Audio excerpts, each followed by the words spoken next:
All right. Welcome to the Scorched Earth Sports Edition podcast for Tuesday, February 11th. I guess really, I've been talking about, I don't understand why the trade deadline was the week of the Super Bowl. Seemed pretty idiotic to me, but boy, they pulled off a coup. I guess all you have to do is just trade somebody who's untradeable, and you get the sports world at your beck and call. Well, today was the payoff. Luka debuted for the Lakers, and him and LeBron James were just spectacular. I mean, it was just I don't like the Lakers. Okay, let's get that out of the way. I'm a Boston fan, but wow. They put a 77 jersey on every seat in Staples tonight. Class move. Everything just rolled. I mean, the crowd was so pumped for him. You could see that Doncic was just happier than anything could be. I mean, he has a running buddy now. You know, when LeBron James tried to get Westbrook to be that one running buddy, it didn't really quite work out. He's got a stone cold killer now. This guy is unbelievable. As a Boston fan, I hate the fact that they did this. It's like the Lakers always just, they fall out of a plane and they land in a better plane. It's just, I don't understand how it all happens. But, of course, on the other side, Anthony Davis, the key player in the Nico trade. And let me tell you something. 5 years from now, when somebody F's up in the world of sports, they're going to say, oh, he pulled a Nico. Trust me. That is what is coming. And Anthony Davis is going to be out for a couple weeks. I think we're going to be back to the street clothes label that Charles Barkley put on him a couple years ago, deservedly. I think the 70 games that he played last year were just an aberration. It's just what it is. I don't know. So now the Mavs owner is taking shots at Luka. I don't think they really understand what the NBA is. And they come from other worlds. They get talent. They get an idea. But this is a generational talent that you're lucky in 20 years if you get one shot at.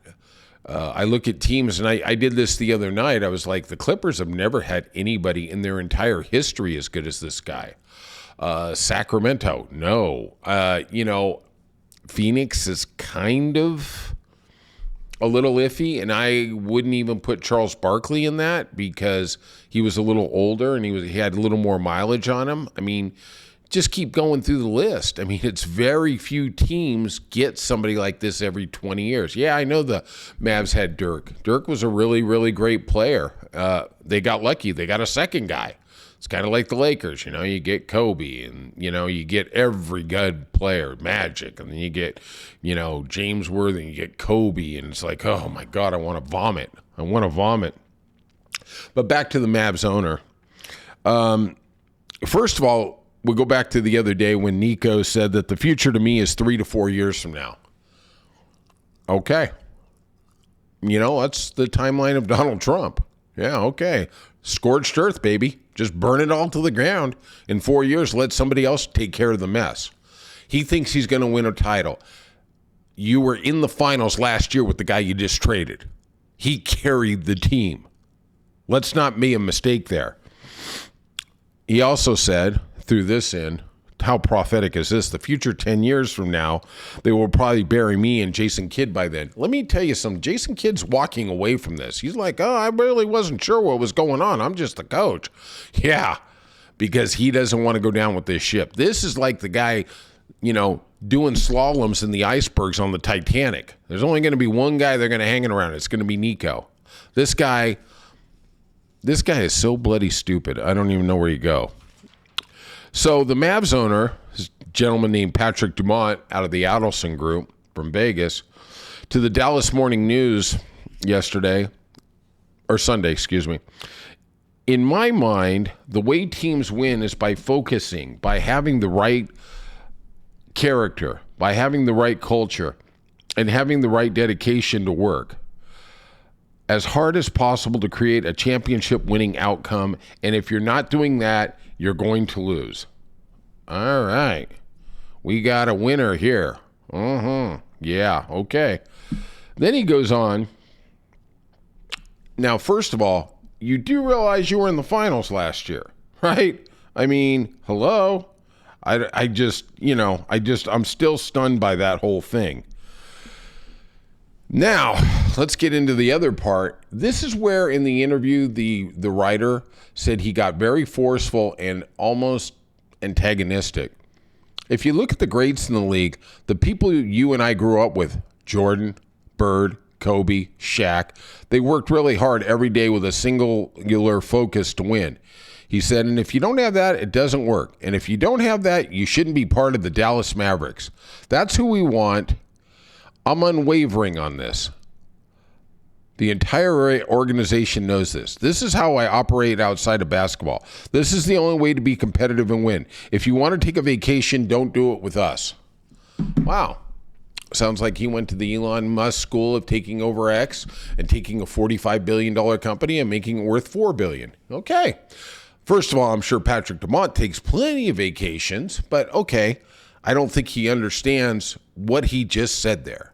First of all, I'm the biggest Larry Bird fan ever. I literally, in my mind, think he was the best player ever. I know he's not.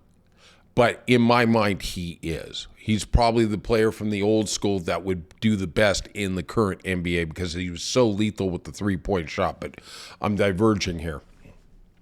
Larry Bird drank a lot of beer. He went out. He got in a bar fight in 1985. That stellar year. And he realized later, he even atoned for it. He said, I'm kind of doing some stupid stuff here. How about Jokic? How come nobody's talking about him?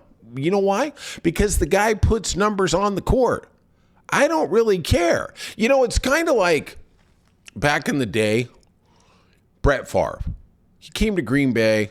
Guy's a drinker. He's doing all kinds of crazy stuff. And I remember hearing the guys in the press box on one of his plays. And I'm going to recreate it a little because I'm just so magical like that. And it was like, okay, Brett drops back. And this is the coach in the box watching him, commenting on what he's doing. No, not that. No. Touchdown. Exactly. It's all about numbers. And, you talk about dedication to the team. Brett Favre was in a bar every Saturday night, man. He was slinging drinks. He was drinking them. You know what? You put the numbers up on Sunday or whatever day it is, nobody cares. Nobody cares. Because there's 1,000 guys out there who dedicate 12 hours a day to it, and they just don't have the talent. It's a brutal fact of sports, but that's how it is. There's guys on the PGA Tour who are grinding 18 hours a day, and they just don't get there. They don't. For what? Physical limitations, mental, combination of both, talent, whatever you want to call it. That's what it is. They let that guy out of the thing. Patrick Dumont doesn't know his head from his ass. He's just too busy trying to get gambling going in Dallas, right? Next, Shaquille O'Neal on conditioning? I lived in Los Angeles during his entire tenure there. And I remember the year that he got hurt at the end of the year. And he put off having surgery until training camp because he said, the injury occurred on company time. I'm going to get it fixed on company time, and I'm going to recover on company time. And that was part of the big rift between him and Kobe, right? Kobe was just a machine on a machine. Shaq, no, man, I ain't doing that. And all of a sudden now Shaq's in the dedicated guys. Oh, my God, what happened there? This trade keeps getting worse and worse. They keep digging a deeper and deeper hole in Dallas. And I'm telling you, they're loading it with dynamite, and they're literally going to rip the cord. Mark my words. When the playoffs come and LA gets the conference finals and Dallas barely gets out of the play-in, they lost to Sacramento tonight at home. It literally, I don't even know how the ownership is going to stand it because obviously he signed off on the Nico thing. I think Nico proposed the idea and he said, yeah, I don't want to pay $350 million. If you're not paying it for him, who are you paying it for? Some more NBA news. Mark Lore, A-Rod, they won an arbitration panel 2-1 to continue their attempt to purchase the team.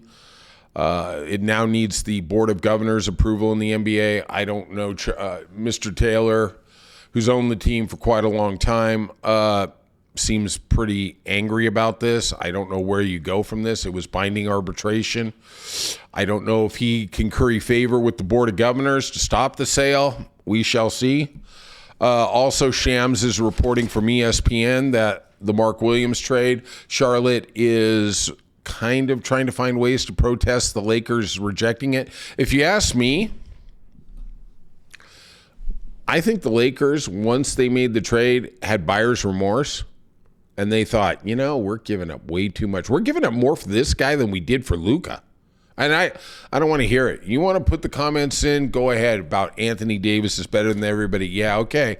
That unprotected 30-31 tick, Dalton Connect, they gave up a lot. They gave up a lot to get that dude who wasn't even an all-NBA third-teamer.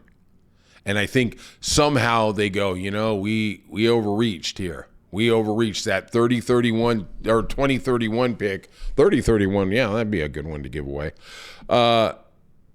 Was just too much. All right.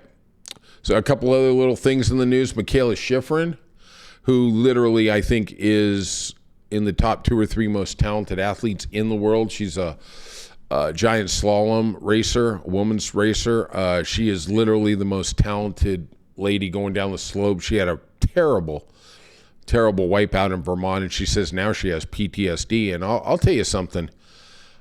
I've been at a mountain resort where they had a little ski race. This isn't World Cup, okay? Not the best of the best Lindsey Vonn type. They are screaming. They do say that skis are the fastest a human can go without a motor.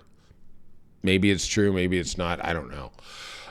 Some of those big wave riders get going pretty quick on the ocean, but I saw that on YouTube today, that wipeout in Vermont, and I was like, oh my God. I don't even know if I'd be able to come out of a closet.